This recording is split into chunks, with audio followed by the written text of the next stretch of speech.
Hi, my name is Preston Campbell with Penn Valley Pump Company. So we're going to test our vacuum or pressure switch assemblies. So what we're doing is we're going to start the pump up and we're going to run it.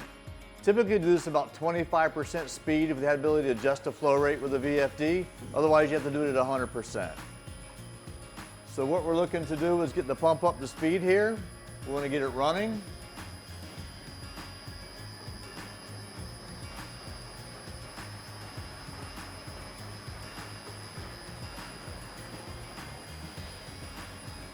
And so what we do is we slowly close the valve on the discharge side to generate pressure. The switch is set at the factory at 45 PSI, and that's where it should trip. We should always remember two things. You always want a latching relay. You want to make sure that when that switch trips or relay latches, you got to press the button to restart it. The other thing is no time delay on your control system. You want 0 time delay to make sure that when the switch trips, the pump actually shuts down.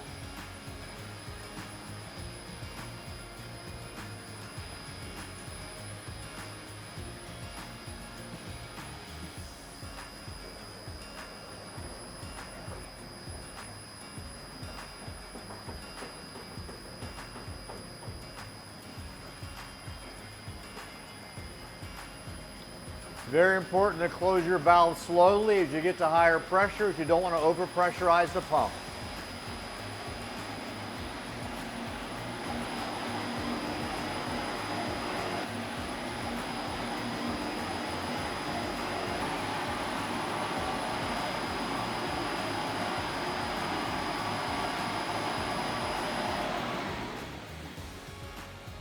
Switch is tripped, the pump is shut down. We have a panel here with a high pressure light telling you that the switch is now tripped. So what we would do to clear this alarm, press the reset button, pump is now ready to run. Okay, we want to test the vacuum switch assembly on the suction side now. That switch is set at 10 inches of mercury from the factory. And we simulate that by closing a valve when the pump is running to generate vacuum. Not every pump has a vacuum switch on it. It's really used for situations where you have a potential for clogging in the line to prevent the clogging from settling in nice and solid. I'm going to close the valve now on the suction side to generate vacuum so the switch will trip.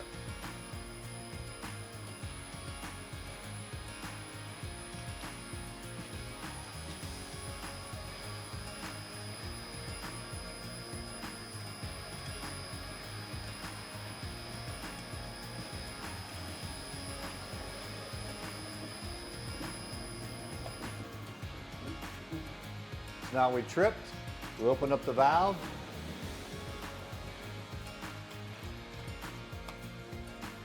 And then what you would do is you go to your panel over here and you would reset the button by pressing your reset switch.